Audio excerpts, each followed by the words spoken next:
Welcome back to the Landry Hat podcast powered by FanSided. I am your host, Zach.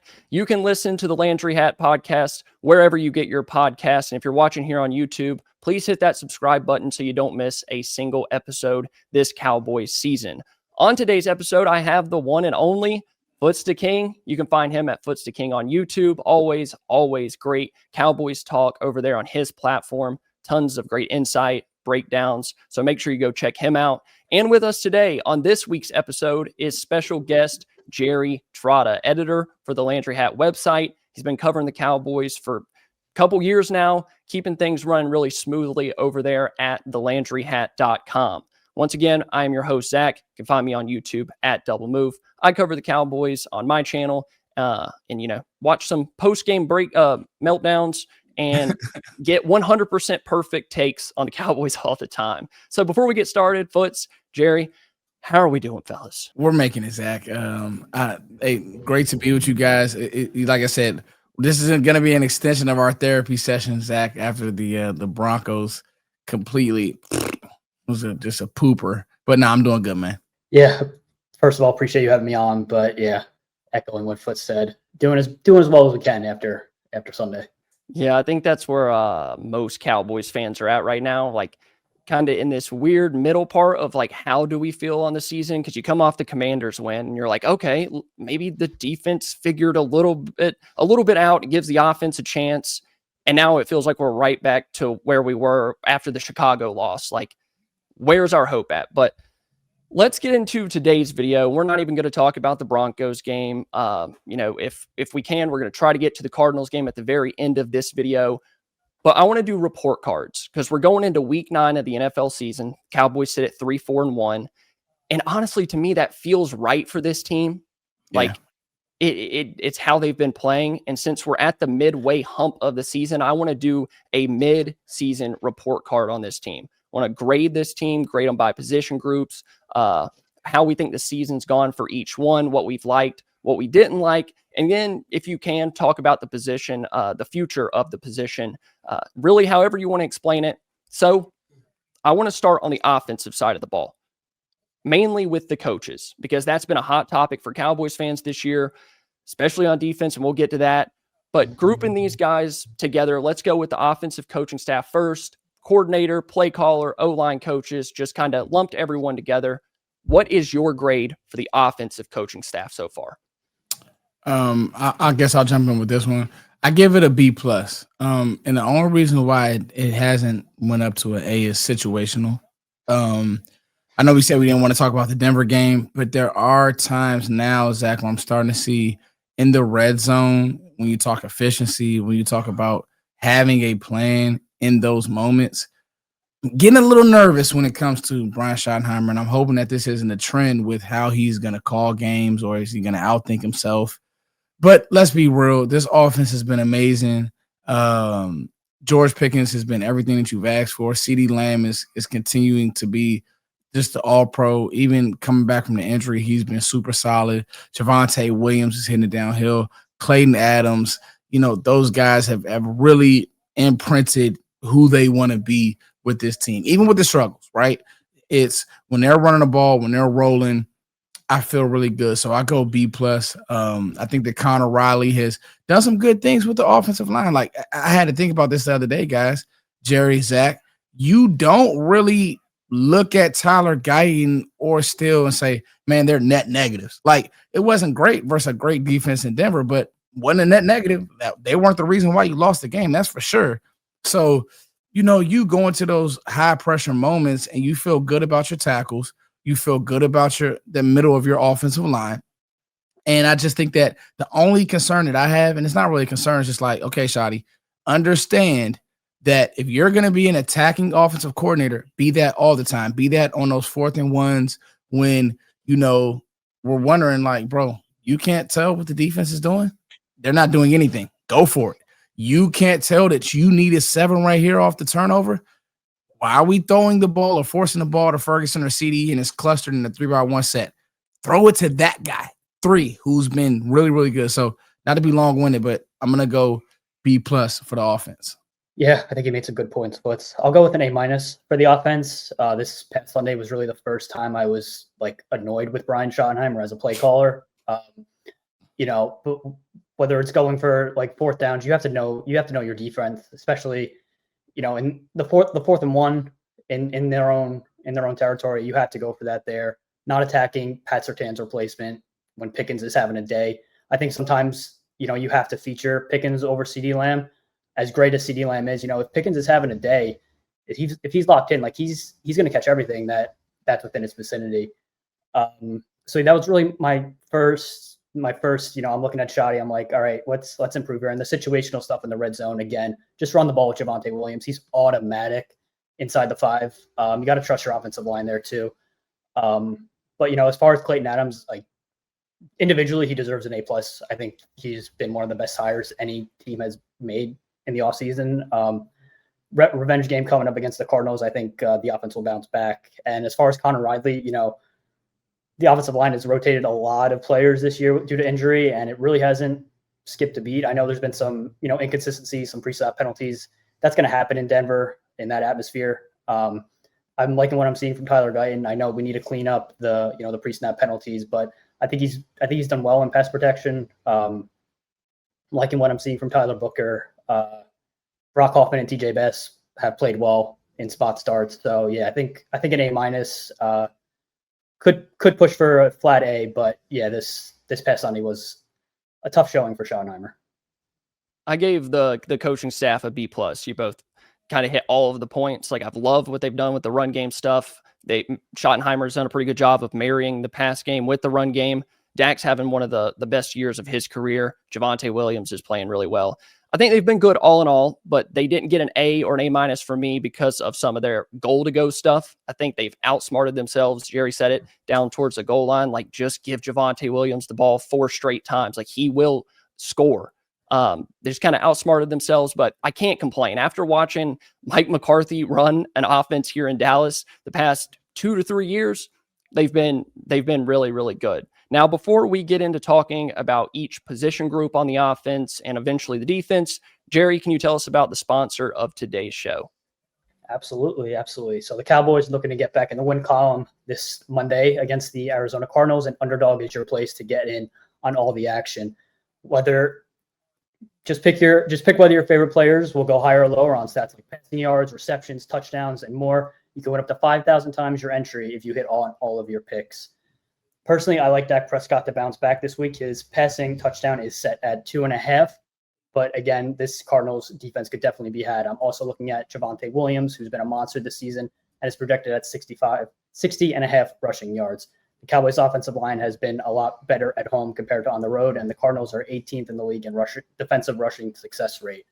On the other side of the ball, I don't think it's a secret that Dallas's linebackers have been a disaster, so I'm looking at Trey McBride for over 67.5 receiving yards. Kyler Murray has played awesome at AT&T Stadium in his career, even dating back to high school. He's looking to return from a toe injury this week, so I'm looking for Trey McBride to have a big game. So all you have to do is download the Underdog app today, sign up with promo code Landry to score $100 in bonus funds or bonus entries when you play your first $5. That's promo code Landry. Underdog, make picks, win money. Thank you. Now let's go ahead and get into the offensive position groups. So we're going to start with quarterback. We kind of went over some of the guys that have played well, but I think Dak has earned a really high grade from me, at least. Foots, we'll start with you. What do you give the quarterback position so far this year? I'm going to give Dak an A, a solid A. I think that Dak, even in bad games, like, the Denver game, I'd call that a bad game for Dak. Wasn't terrible. You know what I mean? Just had a few moments that you can nitpick. And again, we talked about a pre-show, fellas. You can tell when Dak is going to have these sweaty Dak moments where he's a little hype. He kind of knows he has to win it. And honestly, this year, it's kind of not fair. Like I tweeted, I said, he's allowed to have a bad game. I mean, he is. He's been him in the offense, what he's doing at the line of scrimmage, everything has been amazing. And he bounced back from injury. He is playing with 2 young tackles. Well, not 2 young tackles. He's playing with a young left tackle, which is the most important position on the field, and then in turn still, but a young offensive line. And so Dak's been good, man. He's in control. Him and Pickens. Jerry said it, bro. Like the wavelength with him and Pickens was accelerated so fast that if you're a play caller and Shoddy, you don't have like the training wheels are off. You know what I mean? Push them two down the hill. They'll survive. They'll be okay. And so Dak gets an A for me, Zach. Yeah, same for me. I mean, Dak deserves at least 5 wins this season, I would say. Maybe that's pushing it, but he's before last week, I think he was like a worthy, MVP candidate. Just throwing the ball all over the field, having success, pushing the ball downfield, one of the best deep ball throwers in the game. He's getting no help from his defense, but whether it's Lamb, Pickens, Ferguson, Javonte out of the backfield, that he's in his zone. He's in his zone right now, and I think he'll bounce back against the Cardinals this week. I think he deserves an A at least. Yeah. I gave him an A as well. Outside of those 2 bad road games against the Broncos, and you could say the Bears as well, which those aren't totally his fault, and that they have to press. You got to score on every single possession, and that puts a lot of pressure on your quarterback. I can't really think of a quarterback in the league that would handle this situation well, and Dak has handled it about as good as anybody would have. So let's move on to the running back position. Foots, we'll start with you again. Running back. I'm gonna shoot for the stars here, man. A+, bro. Nobody in the world would tell me that they had Javonte Williams. What is he? Third, whatever he is in rushing. It's to the point, if he doesn't play well, you're probably not winning the game. Like that's been the trends. If you can't get him going, you can't stay on time with play action and ball control. Javonte Williams has been a plus, like a super plus, to the point where, yeah, you could move on, but do you really want to? Like he's one of the names on this team that's like, I'd probably get that done sooner than later, because I don't want to depend on a rookie runner. I don't want to depend on a guy who, and we've seen rookie runners come in and hit it out the park. But we also have seen, hey, Jaden Blue is taking a little bit. You know what I mean? Had the fumble this weekend. Like Javonte Williams gives you none of that. He's super dependable. He's amazing as a pass protector. He knows the scheme, Zach. For him to come in, hey, nice to meet you, Shadi. Hey, nice to meet you, Clayton. I know the plays and I'm ready to go. Like, that's just special to me. And I think it just speaks volume. You can tell how his teammates look at him, how they talk about him. They, and so to me, A+ for Javonte Williams. And really, the thing is, Zach, the running back position is not an A+ because it's literally been Javonte or bust. Like there's been no help. Miles Sanders and the opportunities that he got when it was blocked up. Like if you think about it, if Miles Sanders scores that touchdown, you probably beat Philly, right? But because it's been nobody else to really compliment Javonte, which I think this team needs, hey, it's been Javonte or bust. So that's why I said I'm just going to give Javonte the A+. Yeah, I think he deserves the A+ as well. Maybe Jaden Blue's lack of contribution knocks it down to an A, an A-, but Javonte has just been outstanding. I think the front office took a lot of heat for letting Rico Dowdle walk after last season, and I think another vote of endorsement for Brian Schottenheimer, Clayton Adams, is that they handpicked Javonte Williams to lead this rushing attack, and just every advanced metric, rushing yards over expected, yards after contact. Even making defenders miss in the backfield, like when they, in like the rare instance the offensive line slips up, he's passing every test so far. He had the fumble against the Bears, but I'll let him have that. He's allowed one hiccup with the load he's handled this season. I could not be more impressed with Javonte Williams so far, and I agree with Foots. I think he's someone you should probably consider getting signed through next season if you can. And I gave him an A-, and based on what you guys talked about on expectations alone, it should be an A+. Like he's been everything that we hoped for and then some. The contact balance, the way he runs the football. For the running back position as a whole, you haven't gotten anything from running back 2.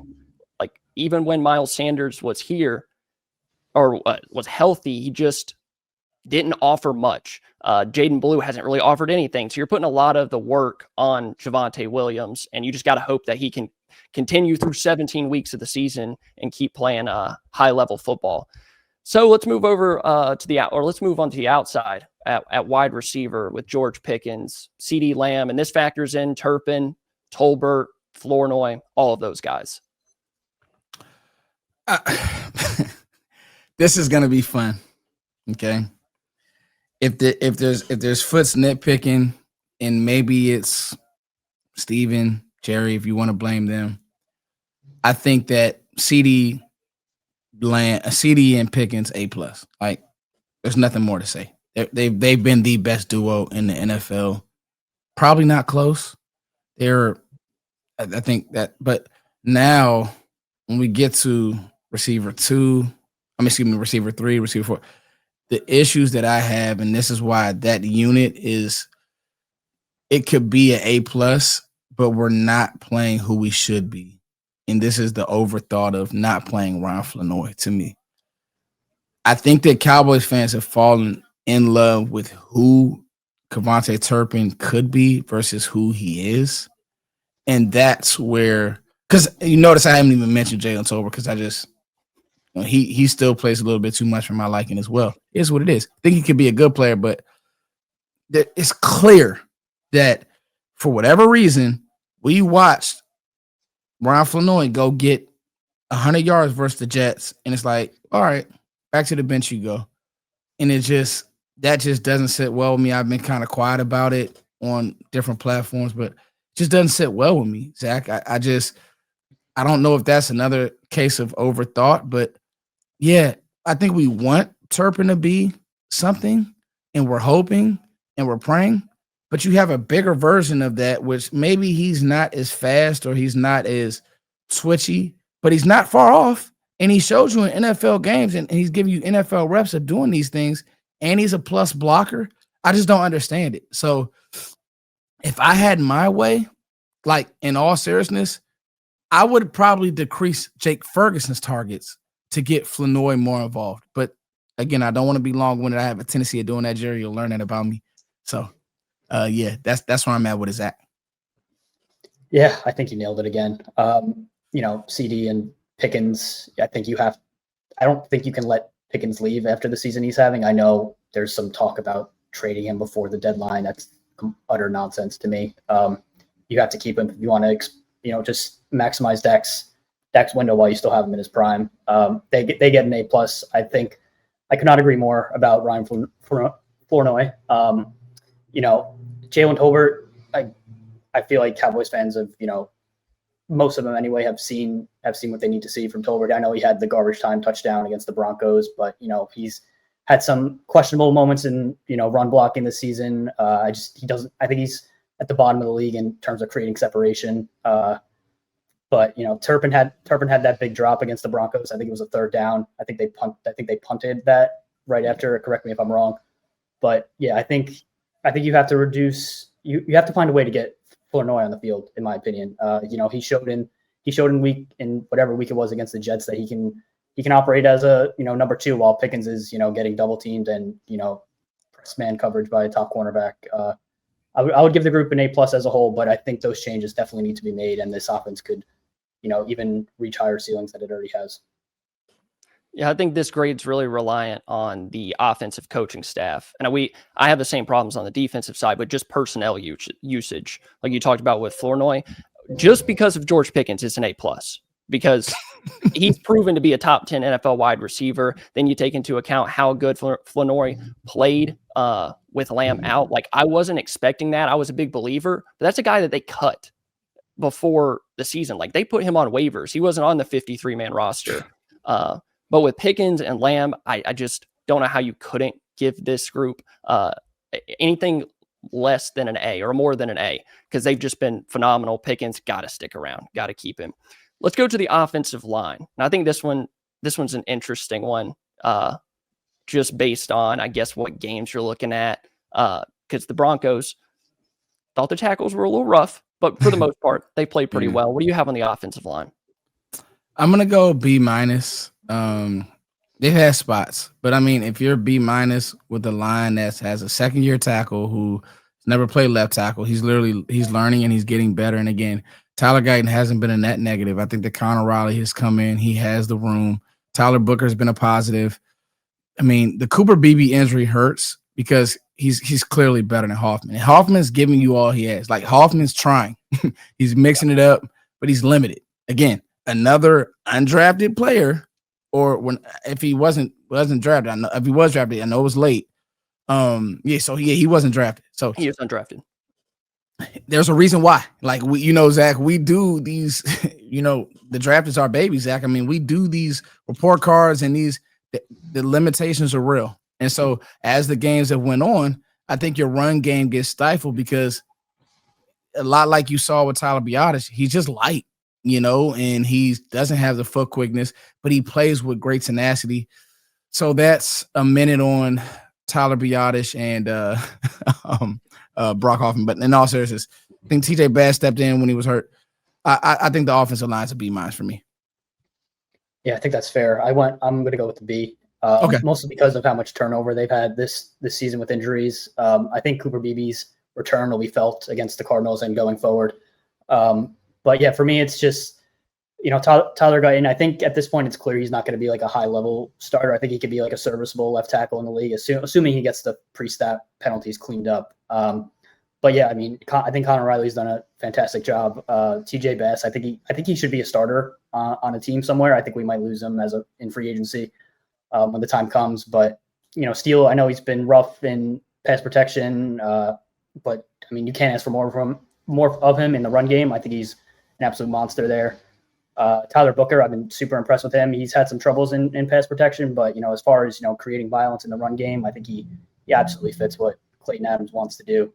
But yeah, I think a B is a fair grade. I think Dak has stayed upright this season, a large part because of his just ability to read a defense, navigate pressure, excellent footwork. I think he'd have a lot. I think he'd be on the ground a lot more if it wasn't for him keeping himself up. But yeah, I think I've been impressed with the offensive line. I think I'll give it a B.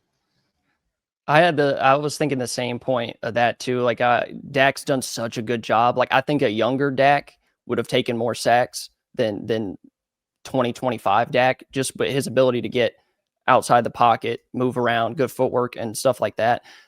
This one, it depends on if you grade it on a curve, because they did against the Jets. Like, you had 4 or 5 offensive linemen that weren't there at the start of the year or weren't in training camp as your first team offensive line. I gave them a C+. They haven't been perfect, but they haven't been awful either. Terrence Steele is kind of swaying that grade down for me. Guyton continues to improve. Booker has been solid. Hoffman, he's been solid stepping in. Tyler Smith, I wish I would have looked it up before this, but I want to know how many penalties he has this year, because it seems a little bit higher than normal. It seems like every game he's getting tagged for a holding or a false start or something.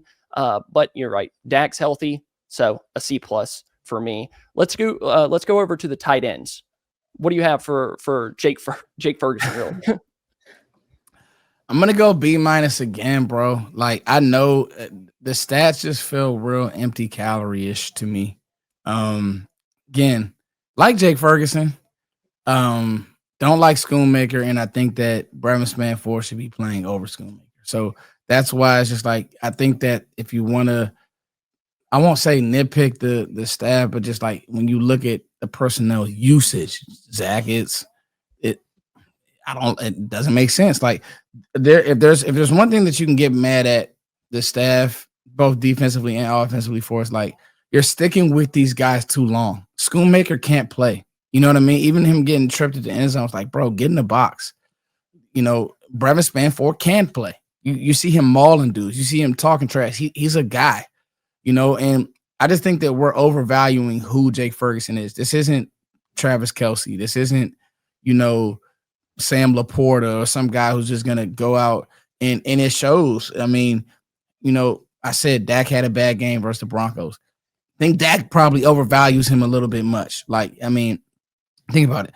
The minute I said this on Twitter, I said, and I was watching that tape, Dak knew he was throwing the ball to Jake Ferguson before he even when he broke the huddle, seemed to Jake Ferguson. It's like he's not that guy. You know what I mean?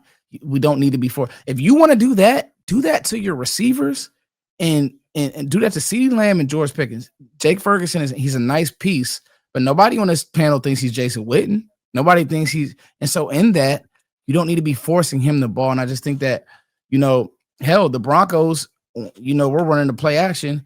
49's like, I know what's coming. You're going to the flats to Ferguson. I'm right here. So, and that is more of a testament of the Cowboys forcing the ball to 87 versus letting the offense come freely and looking at other options offensively. So I give it a B-. Ferguson is good. I don't overvalue him like other Cowboys fans do. I think he's good. I dare to say sometimes, Zach, I would like to see Brevin get some of those opportunities too, especially for the yak and things like that, and just the type of body that he has. But that's my thoughts on the tight end B-, Zach. Yeah, I'm at a B- as well. And just to piggyback off your point about Brevin Spanford, I think the first play against the Broncos was a design pass to Brevin Spanford, and from there on, you don't see any more of him. It's really frustrating, and that's why the grade isn't higher, despite Ferguson ranking prominently among the top tight ends this season. I think I agree with the point about some of his stats being empty calories. I think against the Bears, he had over 10 catches in a game that was considered a poor game for the offense. And Schoonmaker, I feel bad about the discourse surrounding him, but that was the most obvious reach of a pick at the time, and it just hasn't translated to the field. I think a B-, if only because the usage of Schoonmaker and Spanford should be flipped. Yeah, I have another B- because the tight end room outside of Ferguson doesn't offer much production-wise, and I was looking at Ferguson's numbers before we got on here, and he has 51 catches, 334 yards. He has the 6 touchdowns, but he's first in catches, 4 more catches than the next guy, but he's 10th in yards for tight ends. He just offers you no run after catch ability. And a lot of what they do with him has been outlet stuff, like Dak just dumping it off or throwing it into the flats or bootlegs or this or that. It just doesn't feel like he ever breaks a tackle. You remember when Jason Witten was 83 years old and he could still turn around and make the first guy miss and pick up 4 or 5 yards? You don't get that from Ferguson. So where he catches it 6 yards down the field, he averages 6.3 yards per catch. That's just where he is. That's where he's getting tackled. Yeah. He hasn't been, him and Dak haven't been hitting on the seam ball. Not really sure if that's as much his fault. Teams are taking that away, Zach. Teams watch film, and not to cut you off, Zach, but no. I'm passionate about it because that's where, Jerry, I'm saying hey, okay, Brian, teams are they know Brian Branch did it last year. Good defenses, you're not getting that. They're going to make you play left-handed. And that's what the Broncos did. Ferguson didn't have a catch. He didn't have a catch all day long. So it's been a little bit underwhelming. I kind of wish they wouldn't have paid him, and some people might get mad at that because there are Ferguson lovers out there. But now Spanford's not getting those opportunities over him. There's no way. Not with the money that they gave Ferguson. He is going to be on the field. He's going to be getting those pass catching opportunities. And then for Schoonmaker, he got brought in because he could block. He hasn't blocked. Do we remember him getting walked back against the Commanders for a safety? Second-round pick. Yeah. I mean, they made him block a defensive end, but your defensive ends get blocked by tight ends all the time. So Can I ask y'all a question? And this may be a little off script, but this podcast form so we can. When that pick was being turned in, and we give Will McClay a lot of credit, right? Good evaluator, the whole 9. When you think about that, Zach, do you think somebody should have stepped in and say, we want to spend a second-round pick? This is a second-round pick, Jerry. Top 100 pick on a player who's a good blocker, tough, Michigan guy, Michigan Mile. Harbaugh used to run the Michigan Mile. A second-round pick? This feels like a really Cowboys thing to do, though, because they let Schultz walk. Everybody's like, oh, where are they going to get their production from? Ferguson only had 17 catches his rookie year, so they're kind of looking around. Feels like one of those, okay, we got to make the spot better, so we're gonna draft a tight end in the top 60, and this is going to be our guy. They just looked at the RAS score. He's one of the most athletic tight ends of all time coming out of the combine. So they're like, oh, well, we can make this guy a player. So no, it's just the most Cowboys pick where they felt like they needed to fill a spot. They did it with Mozzie in the same exact draft. And no, they thought it was a great pick at the time. And that stinks. I'm pretty sure Tucker Kraft was taking like 7 or 8 picks after Schoonmaker. Just a disaster all around. Well, if you remember that draft, it was everybody. The craze was these tight ends got to have one. Dalton Kincaid, the whole 9. And it's like, yeah, and I get it. And hey, cool. But how about off-ball linebacker? How about safety? Because now and see I heard this point, and I don't even want to take credit for it. It's like, just because the trend is trying to get one of these doesn't mean that you look at the player and say, man, you know what? Yeah, we got wiped out. Let's just we're not doing a good enough job in these drafts. And it's a whole nother conversation, Zach, of adjusting. Like, you didn't adjust. You froze there. Because you froze in that moment. You look at the players that went off the board, you didn't have a plan. And it's felt like that with all these offensive linemen we take. Are you guys really doing the work and evaluating properly? Or are you saying, you know what, we have a need and we know this will be safe? Because, bro, a blocking tight end in the second round is disgusting. Disgusting. Yeah. Well, you look back at that draft too. Dalton Kincaid, the Bills jump you to take Dalton Kincaid. Dallas is like, oh well, we didn't want a tight end because that was the draft that Michael Mayer and Kincaid were there. Bills jump you and they're like, oh well, we didn't want a tight end anyway. And then they take Mozzie right after. I wonder if that's one of those, like, we got to get our tight end. We got to get it. Like, there's value here. And you're right. They do like panic when it doesn't go and fall exactly. When a Ceedee Lamb doesn't fall into their lap, it seems like they can get a little off course. And I mean, I get not trusting Ferguson, but also just the value of taking a tight end that high that's not one of those guys is pretty rough. So that's all for the offense. Y'all have anything else on the offense? Anything you want to say? I think we pretty much covered it all. No, because we're gonna do open heart surgery on this defense. So. Oh, and yeah, this one's brutal. I was putting together my grades and trying to get it all written down, and this is rough. And we talked about it pre-show, I believe, with Eberflus, and that's been a lot of the conversation about the defense as a whole. Like, fire the defensive coordinator. He's not good. But for a guy that's been trying to figure this out with so many different moving pieces, we'll start on with the defensive coaching staff and your grades for them, because this one's going to be the one where a lot of people differ on opinion, as I've seen a lot both ways. Folks, what do you have for the defensive coaching staff? I mean, for the staff, I mean, bro, you had to go. I'm not gonna go F or D. I'm gonna go C-. And I'm standing firm, bro. You can't give me sugar and call it. I mean, you can't give me and call it sugar. Like, you can't, bro. I apologize to fans for selling you guys on Elam and selling you guys on Murray. These guys aren't good. They're on the third. Murray's on his third team for a reason. Elam, Bills fans were happy he was gone. They will tell you, and their defense is struggling, and that should tell you what they know. And lo and behold, he holds a baby up at camp, and he reel me and hook a singer. The one I go back to is, you're in this predicament because you paid Diggs to be good and he hasn't been. You're in this predicament because you haven't used resources on safety. You haven't used resources on off-ball linebacker and took those positions serious. You're in this position because Mozzie didn't hit. So with all of that being said, and Nealon starting to look real pumpkinish, and Sam Williams is a confirmed pumpkin. These guys are pumpkins. In that, Zach, I give the staff a C-. And here's why. Matt Eberflus can coach. Aaron Whitecotton can coach. They can. Their track record says they can coach. I'm listening to these guys. They're talking ball. They're trying to engage these dudes.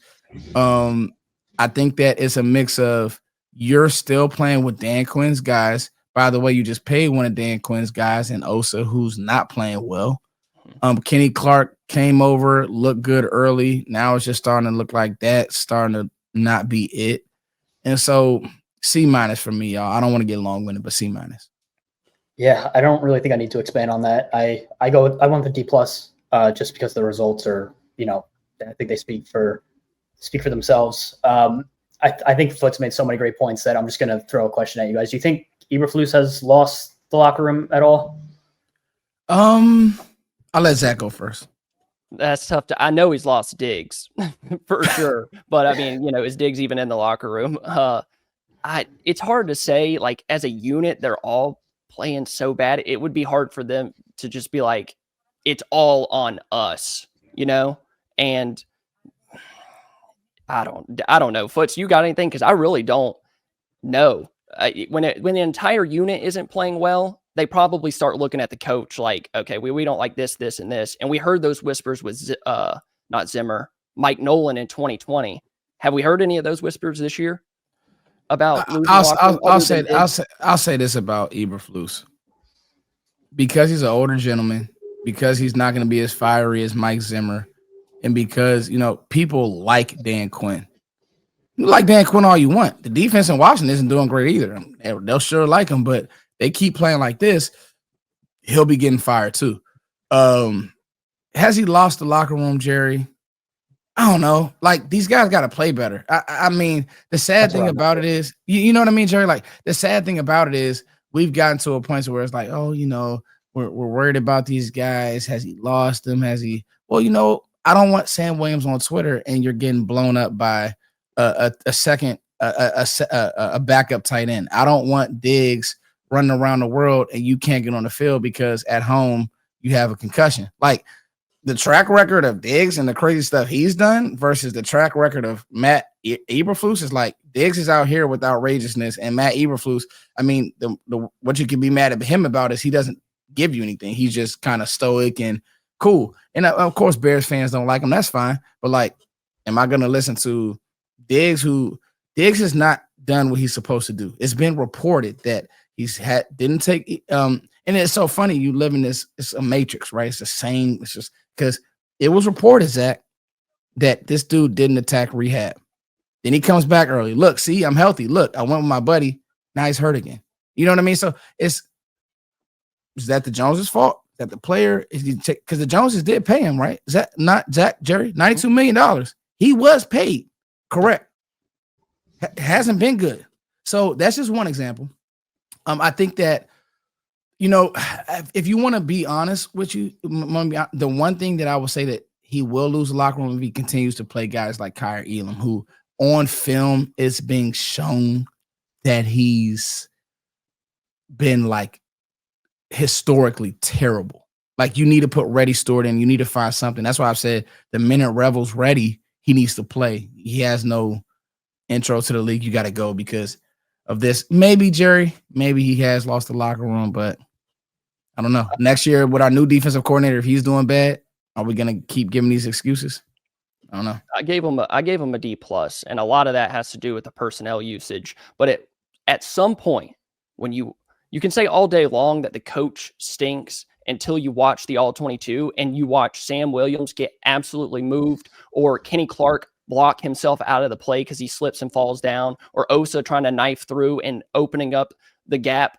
I mean, it's just guys aren't playing well, and we keep saying like, okay, this guy isn't playing well, so the next guy up. Well, we're kind of like running out of guys to play well. Like you take Elam out, who is it? Because Diggs isn't there. What's the Bridges? Like, you want him playing? We just saw that in Denver. He was playing man. Hey, he was playing man against Troy Franklin. Yeah, that was rough. Manning it up, Jerry. So like, I don't love his tendency to constantly spot drop in zone, because he does it like 95% of the time. There's tweaks to be made, but I don't think it's going 100% man coverage all the time, because he doesn't trust the guys either. Like, you want to stick a 7th round undrafted free agent out there and tell him to guard Troy Franklin? That's what it's going to look like. So it's a tough one, and everybody has differing opinions on it, but I think we're all three on the same page. So let's talk about these players. Let's start with the defensive interior. Defensive interior with Osa, Kenny Clark, Solomon Thomas, Mozzie, Toya. What do you have on them? C-, man. Like, just C-. I think Kenny Clark's been good. Osa's been a net negative for me. Just not playing Osa's out there doing what he wants to do. He's knifing through gaps, and when it works, it's a tackle for loss. But when it doesn't, it's big runs. So C- for me, Zach. I don't even want to expand because I'll get upset. C-. Yeah, C- for me as well. I think, Kenny Clark's kind of, cooled down a little bit over the last month, but I think all of my vitriol is directed at Osa right now. I'm starting to question if paying him was the right call. I know the Cowboys were in like a tough position, but you also had Micah, DeMarcus Lawrence. Like, how much was he benefiting from that? I still think he's a good player, but yeah, I think, he's being paid to be your best player, and I don't think he's anything close to that right now. I gave him a D plus, and like you said, Kenny Clark was up at the beginning of the year and kind of been down. Solomon Thomas actually raised my grade quite a bit. He's been quietly good this year on a really bad defense. And then Mozzie and Toya, they just pull it right back down. Like, they're just not good enough on the defensive interior. Watching Mozzie get reach blocked so easily and just stonewalled is the most frustrating thing of all time. And you understand why these run gaps are opening up like they are. You're just not good enough on the interior. And not having Kenny Clark playing to the level that he was, and when you pay a guy like Osa and he's not playing well, it makes it really tough to be good on defense. So let's go to the edge. What do you have? What's your grade for the edges? Oh, D. Outside and literally just outside of Donovan Ezaraku. And it's so sad because, I champion for Clowney, and he's had some spots, right? She's like, all right, Clowney, I love it. Love what you're doing. Love, but you can see he doesn't have any juice. Like none. And like as far as edge, so he's throwing his hands up, stuff like that. But Sam Williams, Marshawn Nealon have been terrible. And with Nealon never healthy or never playing consistently, you see some good, but then you just like, oh man, this isn't it. The only one that I really am happy about is Donovan Ezaraku. And I'm questioning myself, like, man, I thought that the edge room would be great with Micah. Micah leaves, you're like, okay, they can still be good. These guys can still play.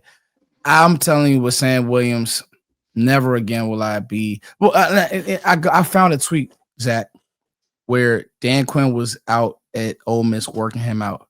And I tweeted, I said, I don't like his movement. I tweeted it, Zach. But he goes out, he runs the 4 or something. And I'm like, man, okay. Baby Micah couldn't have been more wrong. His instincts stink.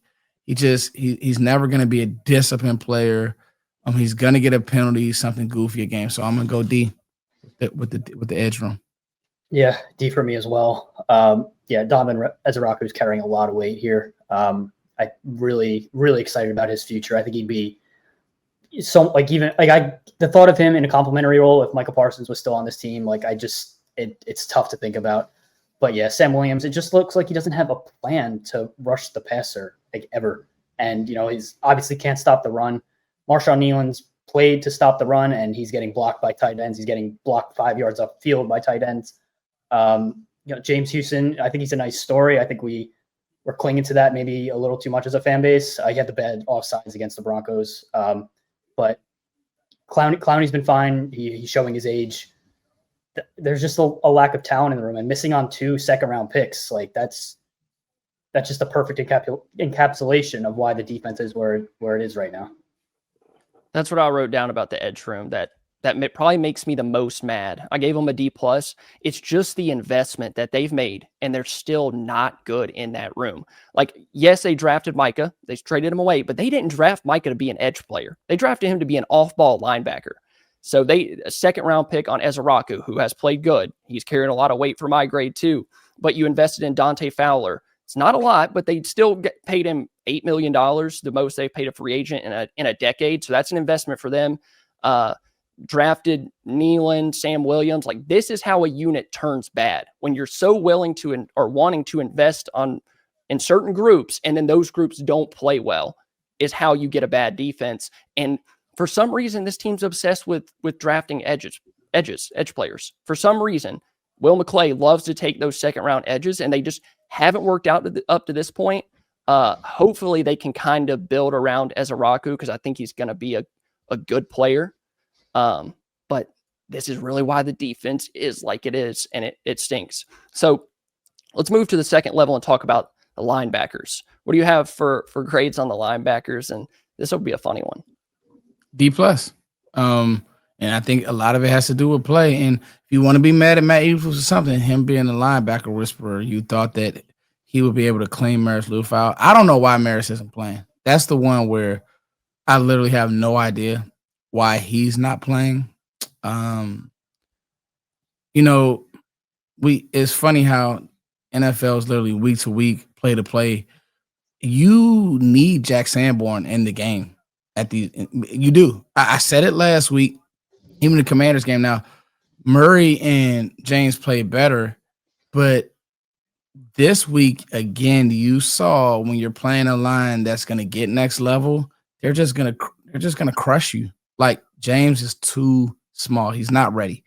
He can play sideline to sideline at times, but he's just too small, bro. He's little, and it shows and it constantly on film. So when Murray is going to play like he doesn't want to play football and he doesn't want to take on blocks and be physical and play downhill, when he plays like that, you're dead in the run game. And I think that's what's happened consistently. It's so funny with Murray because he has moments where he runs to the ball. He sees what's going on with the plays. Like, he understands it. And then there's times where he plays like Denver where he shouldn't be on the field. But that's what makes this a D+ for me again, too, because the inconsistency. So the linebacker room, Zach, D, it's not good. Yeah, I gave it a D.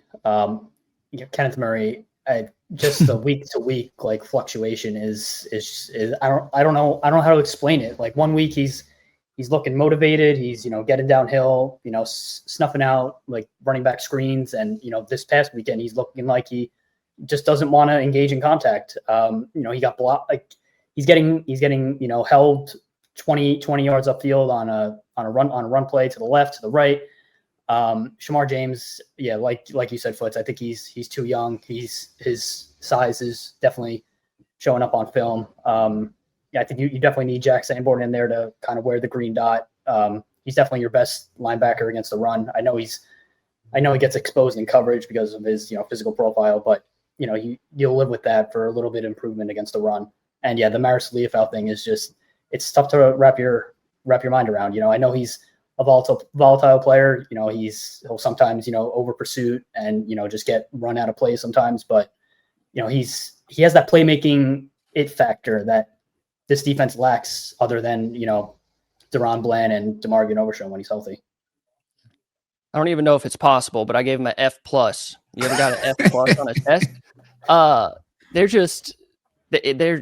It's probably the most frustrating group of the Cowboys of their defense. Just Kenneth Murray, we could talk about him. He looks confused or questioning himself 90% of the time. I think that's his issue. When he sees it and he trusts himself, he'll get downhill and make a tackle. But if he sees it and he trusts himself, he can also make one where you're like, what were you seeing? Like, he will shoot 4 gaps over and the run will be going left and he'll be going right. So he's just been really volatile up and down all year long, a lot more down than up. Jack Sanborn, it's just not athletic enough. And him being an Eberflus guy, someone that he was familiar with, it's been disappointing to see how he's played so far this year. I gave him the plus because Shamar James has at least made some plays and he's a rookie. So it's kind of like grading it on a curve. But overall, it's just been really, really down for the linebacker room this year. It's some of the worst linebacker play I can remember from a Cowboys team. Seriously, it's been rough. So let's just group these together. Instead of going cornerback, safety, we're just going to go defensive backs. Grouping those together, what do you have for the DBs? I got an F. And that's my worst grade because, again, I'm going to beat this point home. You pay Diggs to be good. And I think there's a common misconception that Diggs is a press man corner. That's a lie. And so when people say, I don't care if Diggs said that he wanted to play press. I don't care what that got out that he asked to play more man or press. He wasn't good. This is what happened. We need to go back. When Diggs was getting those interceptions with Dan Quinn, they were in cover 3, first of all, which is still technically a zone. It's not like, it turns to man, but it has zone principles.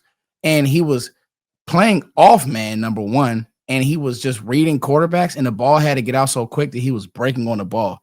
You didn't see Diggs step. You did. You had a few plays where he was. Let me not say you didn't see it, but I actually go back to the Patriots game where he had the interception. Then they came back and just ran right past him. Like, that's who he was. And so he doesn't have the ability. He's not going to just carry these shifty, speedy receivers over the field. Mind you, that Patriots game was like 4 years ago. So again, but so this conception, like, yeah, just he can play, man. But maybe it's 2025 and his movement wasn't great. So anyway, I say all that to say, with him not being who he was supposed to be, with Bland taking a little bit more time. Now, Bland has played a little bit better as of late. Now you got guys like Kyler Elam, who just isn't good. He just ain't good. I'm sorry, but Kyler Elam just isn't good enough. You got guys like Bridges, who you feel bad for the kid because he's an undrafted rookie, and now he has to go out there. Hey, welcome to the league. You got to do what Diggs was supposed to do. Go cover Troy Franklin, who's a speedy guy, who's shifty. He's getting barbecued. He did that interception. And then the safety play. This is what you get. Donovan Wilson is a 4th-round pick. He's a 4th-round pick. So his ceiling is 4th-round ability. You know what I mean, Jared? Like, I always go back to the draft. When you don't invest in guys like Taylor Rapp or some of these other higher-end players at safety, this is what you get. Now, you brought in Hooker, who was a 1st-round pick. He's had his struggles. But these guys have a cap on their ability. And so, like I said, you're asking Donovan Wilson to play in space and you're asking him to be a cover guy. He can't do it. He's never done it. He's always been down around the box. And what Dan Quinn did a good job of was hiding him and playing around the box. He's going to make those plays. Like, if you want to get, again, I've probably said this 5 times on this podcast. If you want to get mad at Eberflus for something, it's probably not using him to a skill set and keeping him on the roof, because he ain't going to play on the roof. That's just not what he's going to do.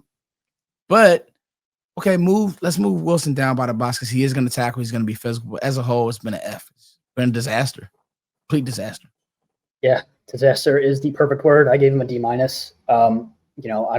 I don't want to, harp on Diggs too much, but I think he has the highest passer rating allowed when targeted, and the highest, I think it's 19.3 yards per reception allowed in coverage. I know that's tricky with zone, but we've all seen Diggs, get dusted by, Malik Neighbors. Every game he's been healthy, he's given up a big play. Deron Bland, I think he's coming back slower from injury, but I don't think we're going to see him targeted much if Bridges is your CB2. I think he was targeted 3 times against the Broncos, and that's because Sean Payton's a good coach. And, as far as Kyrie Elam, I don't think he belongs on an NFL roster, like a practice squad, guy maybe. And I don't mean any disrespect to that at all, but, just watching the game back, like his run fills were awful. And I don't know if that's because of his like a football IQ thing, or if he's just afraid of contact and like engaging blockers, but it's a mess. Reddy Stewart has been like a bright spot, but if we're talking about Reddy Stewart being a bright spot, like what are we doing here? And that's why it's not an F. I think Eberflus has been put in a tough position. Diggs kind of, I don't even know what you could say about like the Diggs situation, but yeah, I think a D-, and it's lucky that I'm not giving him an F. I gave him a D- as well. And this is kind of like the edge room where you look at the investments that they've made. They haven't really panned out. You paid Bland, you paid Diggs, they drafted Savon Ravel. I know he's a rookie and he's injured, but they're kind of relying on him to come back and save this DB room. The safety, they've just completely neglected. And this is where it gets after a certain amount of times of just not investing in that room. Outside of a few plays by Bland and Reddy Stewart, like they've just been torched. And it's funny that you said that about Kyler Elam, because I wrote a note and said Kyler Elam should not be on NFL field. Like no hate to him, but a lot of people probably shouldn't be on an NFL field. And he's one of those guys. Like he's just not good enough. And all of the the grades, the combination of grades that we've given this team makes the defense like it is. And it's been really rough to watch this season. Can they turn it around? I don't know how much hope people have, but I guess we're going to wait and see. Just really quick, you don't even have to explain it. Just one stud, one dud on offense. Oh, on offense, one stud. I'm gonna go with George Pickens, man. He's been everything that I could, everything I wanted and hoped for, and knew that we needed a receiver to. I'm thankful to be able to watch this dude play football. He plays football the right way. That's what a football player looks like. He doesn't care. He doesn't. You can tell he doesn't know about all the Cowboys mystique. He's just out there doing him, bro. And I think there needs to be more of that in this game. He's just doing him. One dud. It's kind of hard because I can't really look. It's probably Schoonmaker, but I mean, he doesn't get enough opportunities to really be a true dud. This may shock people. I'd say Jake Ferguson. Like, I don't, just because he has a lot of receptions, I don't look at a moment and say, man, what a great moment for Jake Ferguson. Like, what a great, like, I mean, the Jets screen where he caught that and scored. But other than that, like, what play can you look at with Jake Ferguson and say, man, great job, Jake? So those are my two. Yeah, one dud for me. I got to go with Javonte Williams. I think he's been a top 5 running back in football. Maybe you'll put like James Cook, Jonathan Taylor ahead of him, but he's just been a revelation. I think, like he's everything that the team wanted Zeke Elliott to be last year when they signed him, as like the physical, short yardage back. And, he's more than that. He's a workhorse, and he's been awesome. One dud for me, I'm going to keep it in the running back room. I'm going to go with Jaden Blue. I think it's unfair to him as a rookie 5th round pick. I know it's hard for rookie running backs to, hit the ground running in the NFL, but I think we were all excited about what he could contribute as even like 3 to 5 touches per game. And, it's gotten to the point where I think Shotty hinted yesterday that Malik Davis could be active against the Cardinals, and Blue might take a seat after his. That's a good one, Jerry. That's a great one, Jerry.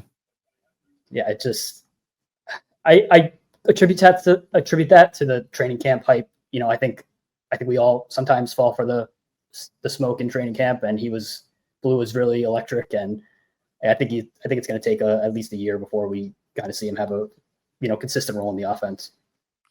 My one stud is Dak. It stinks that he's not probably going to be in the MVP conversation because of this defense and just the team around him. Like, if they had a winning record, he'd be up there with all the other MVP favorites. Dak has been phenomenal. I actually wrote down Jaden Blue too, but I'll go with Terrence Steele. We've just been waiting on him. Not that he's been completely terrible to the point of wrecking your season, but we've also been waiting on this guy to get better every single year. Like, oh, he's another year removed from that injury. He's another year, another guy that Dallas paid big money to. And he's a liability. If there's anybody on the offensive line, I think that's a liability. It's Terrence Steele. So one stud, one dud. Stud's going to be a little bit harder on this side, on the defensive side of the ball. Stud for me on defense, Dominic Azaraku. We'll probably all end up with the same guy. Dud, Kyrie Elam. I already talked about it. I don't need to go further, Zach. Just complete shouldn't be playing. Like, honestly, you said something earlier, Zach. I'm gonna push back. I want to see Bridges over Elam because I see that, okay, maybe he can get better. Maybe he'll tackle more. Elam's not playing football right now, bro. I just told you George Pickens is playing football. Elam's not playing football. He's out there for the cardio. You can't have that. Can't. Yeah, I agree about Azaraku. I'll give a shout to Solomon Thomas. I think he stood out like the last couple of weeks more than Kenny Clark and Osa. And, just to keep it in the DT room, I think Osa, for me, coming off that big contract, just hasn't had that impact you need from, your 3 tech.